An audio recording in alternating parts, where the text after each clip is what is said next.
Ya, saya kira kita melihat ya, kita harapkan bahwa dengan diperpanjangnya masa jabatan dari 4 ke 5 lebih lebih baik, lebih efektif ya.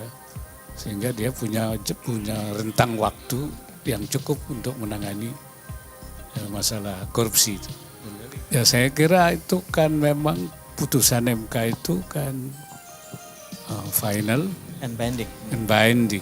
Nah, jadi itu sudah menjadi, saya kira dari Mahkamah Konstitusi akan ada penjelasan tentang masalah itu. Untuk menghindari polemik masyarakat. Ya, untuk menghindari polemik Caranya masyarakat. Halo Sobat Forum, bersama saya Puspita Chandra Dewi. Inilah Forum hari ini.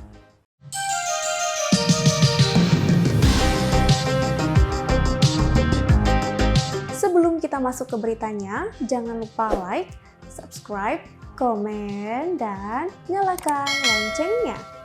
Sekarang, yuk kita ke beritanya. Berita pertama datang dari dua tersangka penganiayaan Kristalino David Ozora, yakni Mario Dandi Satrio dan Shane Lucas yang diserahkan ke Kejaksaan Negeri Jakarta Selatan pada Jumat 26 Mei 2023 pukul 14.45 waktu Indonesia Barat. Mereka dibawa ke Kejari Jaksel usai melakukan pemeriksaan oleh kedokteran dan kesehatan kepolisian Polda Metro Jaya di hari yang sama. Mario dan Lucas diserahkan beserta dengan berkas perkara mereka. Mario diserahkan ke Kejari Jakarta Selatan setelah 94 hari menjalani penahanan di kepolisian, sementara Shane 92 hari. Kasus penganiayaan yang menjerat Mario dan Lucas ini masuk dalam tahap persidangan setelah ditahan selama kurang lebih 3 bulan. Kasus Mario dan Lucas ini memakan waktu yang cukup lama karena terus-menerus melakukan penyempurnaan berkas yang mana bertujuan agar berkas tidak memiliki kekurangan dan kesalahan nantinya. Dalam kesempatan yang sama, Mario secara singkat juga sempat menyatakan permintaan maaf dan rasa menyesalnya. Usai melakukan pemeriksaan dan juga permintaan maaf secara singkat, Mario dan Shane diserahkan dengan menggunakan dua mobil yang berbeda ke Kejaksaan Negeri Jakarta Selatan. Mobil Mario Dandi lebih dahulu pergi dibandingkan mobil Shane Lucas. Berita berikutnya datang dari Mahkamah Konstitusi yang memutuskan untuk memperpanjang masa jabatan pimpinan KPK menjadi 5 tahun. Wakil Presiden Ma'ruf Amin pun meminta kepada MK untuk menjelaskan terkait hal tersebut demi menghindari polemik di masyarakat.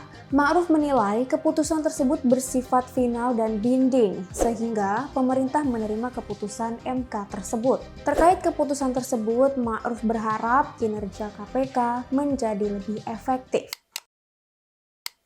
Berita berikutnya datang dari Ketua KPK, Firly Bahuri, yang menanggapi putusan MK yang mengabulkan permohonan judicial review Wakil Ketua KPK Nurul Gufron. Firly mengatakan dirinya masih fokus menyelesaikan tugas sebagai pimpinan KPK hingga bulan Desember 2023 mendatang. Firly memastikan selama sisa waktu tugasnya ini tidak akan ada proses hukum yang cacat hukum, karena itu sebagai legacy. Firly mengungkapkan sebagai aparat negara dan penegak hukum, bagi pihak KPK, hukum adalah panglima. Karena putusan MK adalah undang-undang, maka pihak KPK siap melaksanakannya. Ini amanah yang harus pihak KPK laksanakan. Prinsipnya tetap berkomitmen untuk membersihkan negeri ini dari praktik korupsi. Menurut Firly, dengan diperpanjangnya masa jabatan pimpinan KPK, hal itu dapat menjadi upaya penguatan agar tidak ada celah bagi pelaku koruptor. Firly beserta KPK berkomitmen untuk terus memburu dan menangkap para pelaku korupsi. KPK berharap dukungan seluruh masyarakat Indonesia dan memohon doa semoga diberikan kesehatan dan kekuatan serta keselamatan untuk menjalankan tugas hingga 20 Desember 2024. Berita berikutnya datang dari Kejagung yang menyita 2 bidang tanah milik terpidana kasus perkara PT Asuransi Jiwasraya dan PT Asabri, Heru Hidayat. Kapus Penkum Kejagung, Ketut Sumedana mengatakan penyitaan dilakukan terhadap 1 bidang tanah di Desa Tanjung Tinggi, Kecamatan Sijuk, Kabupaten Belitung, seluas 19.996 meter persegi. Kemudian 1 bidang tanah lagi di Desa Tanjung Tinggi, Kecamatan Sijuk, Kabupaten Belitung, seluas 1.020 meter persegi. Tim Jampitsus Kejagung telah menelusuri aset tersebut sejak 15 Mei hingga 17 Mei 2023. Setelah berhasil ditemukan, aset tersebut langsung disita eksekusi pada tanggal 22 Mei oleh Jaksa Eksekutor dari Kejaksaan Negeri Jakarta Pusat. Aset yang disita eksekusi kemudian akan dilelang untuk pemenuhan pembayaran uang pengganti Heru Hidayat sebesar 10,7 triliun rupiah. Ketut menambahkan, kedua bidang tanah tersebut saat ini dititipkan kepada pihak Kecamatan Sijuk, Belitung.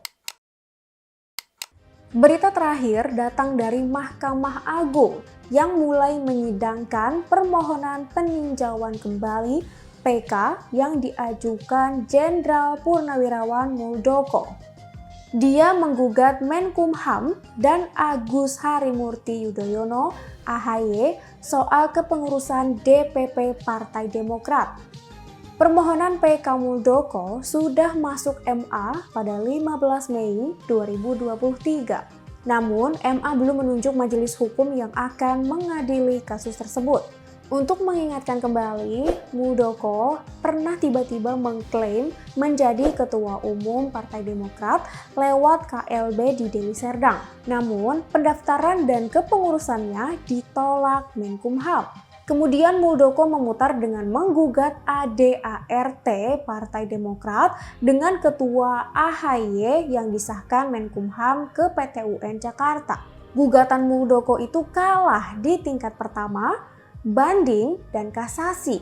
Namun Muldoko tidak tinggal diam dan mengajukan PK. Sementara itu, AHY menegaskan pihaknya akan menghadapi segala upaya yang ditempuh oleh Muldoko dalam merebut kursi kepemimpinan Partai Demokrat, termasuk upaya peninjauan kembali yang belakangan ini ditempuh pihak Muldoko. AHY menyebut sudah 16 kali pihaknya menang melawan Muldoko.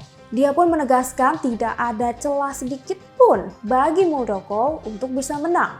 AHY mengatakan hal ini sudah bukan lagi permasalahan hukum, melainkan sudah memasuki ranah politik. AHY berharap agar tidak ada partai lain di Indonesia yang bernasib seperti Partai Demokrat. Demikian berita-berita yang dapat kami rangkum untuk forum hari ini, Jumat 26 Mei 2023. Untuk semua sobat forum, jangan lupa terus update berita-berita terkini kalian di www.forumkeadilan.com. Saya Puspita Chandra Dewi, sampai jumpa.